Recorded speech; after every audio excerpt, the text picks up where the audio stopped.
Hello, Arizona. This is Lyle Rapacki reporting for Prescott E-News in Prescott, Arizona. And this is a special edition of Arizona Today. We're calling it the Copper Edition.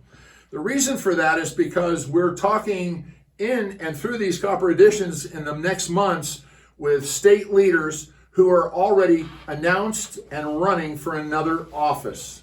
In this case, our guest is Senator Dave Livingston, who has made it official that he is running for the treasurer's position in the state of Arizona. So, Senator, thank you for being here, and you're already an announced candidate for treasurer. I am. Dr. Lyle, thank you for having me. Thank you for letting me be the first one on the Copper Edition. You are. This is very special. You are, yeah. I really appreciate that. Yep, I'm running for treasurer in 2022, and I'm really excited by it. Why running for treasurer? You've been in the state House of Representatives. That's how I met you 12, 13, 14 years ago, Yeah. and then the Senate. And you were not termed out, which means he did not have to leave his Senate position. He could have run again, and you chose not to. And you chose now to take this step to run for state treasurer. Right. So I've been in the legislature for 10 years. I've done most of what I wanted to do. And I'm ready for another challenge. So I'm going back to my roots of managing money, and that's what the treasurer does. Down at the Capitol, they call me the budget guy, or the insurance guy, or the numbers guy. The Democrats don't. They have other four-letter words. But the Republicans call me that. I remember that. So everybody comes to me for that stuff, and I do that stuff. And I've implemented almost everything I've wanted to do. I've done budget reforms and pension reforms and insurance reforms. And there's not a lot left on the table for me in my 10 years. Now, this is going to sound like a goofy question, Senator, but are you excited about running? You've announced, and it's another campaign. But it's a very different campaign than you're used to, because you're going to have to go to Fredonia and Nogales and Casa Grande and all over the state versus your legislative district. Yeah. So District 22, Sun City West is the heart of my district. But I love going out to Prescott. Prescott's my second home. I love going all over the state and talking to people and working with them and discussing their needs and giving them my advice. Part of the job of the treasurer is formulating the advice and explaining it to other elected officials throughout the state. Well, now we just concluded the budget on June 30th for the state of Arizona. So we can keep the lights on. Yes. I think we're going to. We will. Okay. So July 1st, the new budget for the fiscal year takes place. You're the treasurer now. Mm-hmm. I just elected you. That's okay. It's my Thank show. you. I get to do it, don't I? It was by acclamation, too. There was 2 votes that... Did I get both? No, I had to win by 1. Well, but we're still discussing it. But you become treasurer now, right now. What do you see as the biggest challenge as the new treasurer? And can you explain to us the new budget that you just are now administering? Yeah, let's do the budget, but I would go back and forth with that. Okay. So the new budget, we had too much money, if there's such a thing. And the reason I say too much money is elected officials like to spend money more than save money. And so we had too much money. A year ago, we thought we would have $2 billion in excess. We ended up with $4 billion in excess. So the question in the budget was what to do with it. Mm-hmm. So there's 3 big things we spent money on, which was new and I think wonderful. And I had my hands as finance chairman in the Senate on all of them. Number 1 was we passed the biggest tax cut ever in the state of Arizona, $2 billion. Number 2, we passed $1 billion of debt payments to paying off existing debt for the state of Arizona. And number 3, we did $1 billion to pay off pension debt for the state of Arizona. Combined, those 3 things are going to save the state $300 million a year.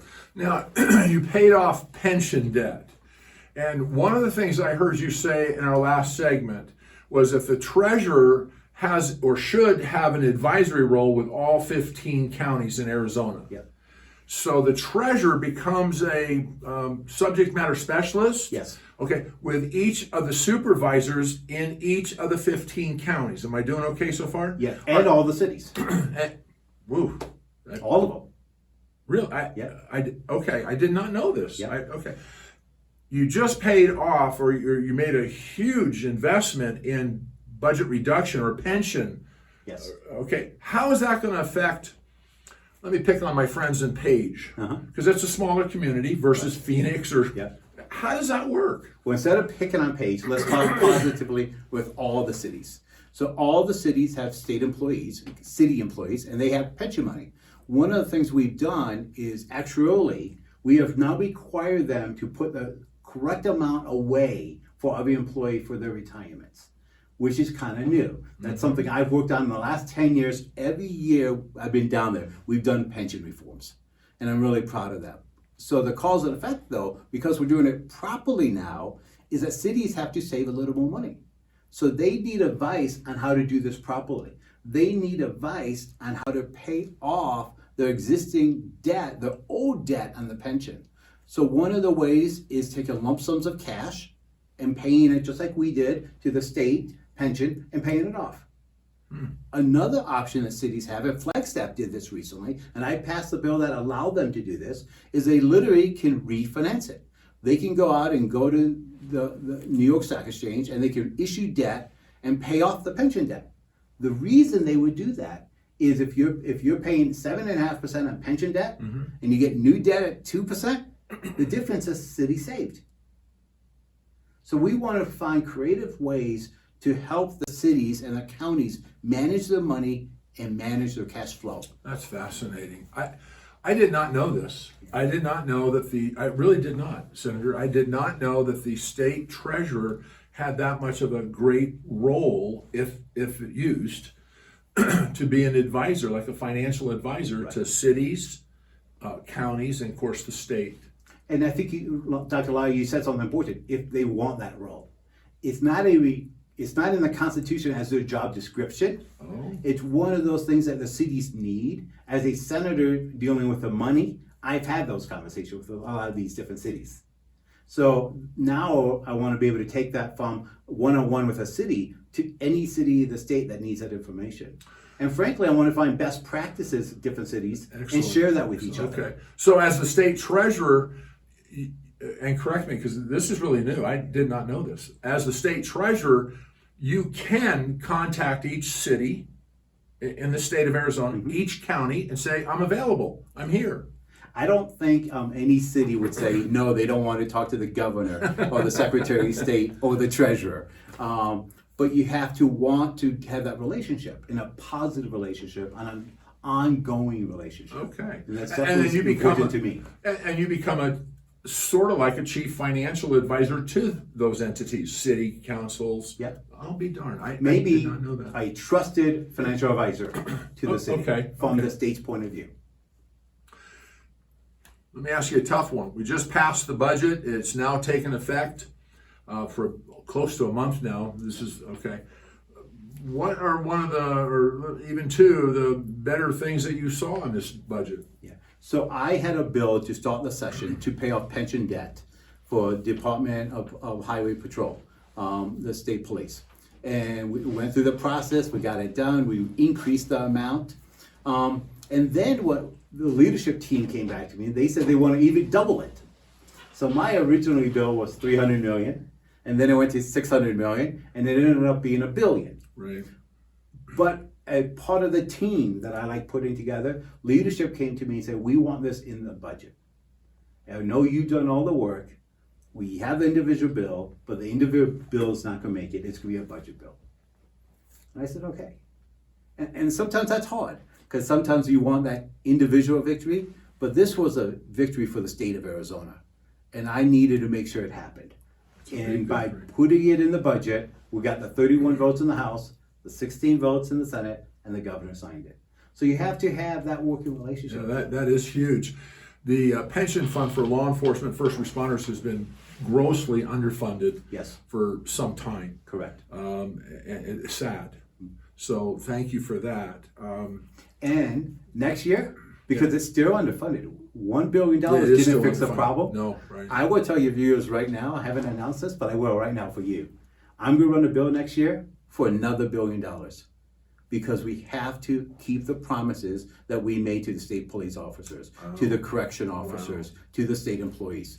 And we have to fund it. And the sooner we fund it, the cheaper it actually ends up being for the citizens of the state in taxes. Well, Senator, thank you. That was fascinating. I really, as a non-money guy, I learned some good stuff here today. I didn't know that. And so if I ask you for $1.50 for my cup of coffee, I'm sure I can discuss I it will with probably show you where you can buy a cup of coffee for $1 so we can save some money. Okay.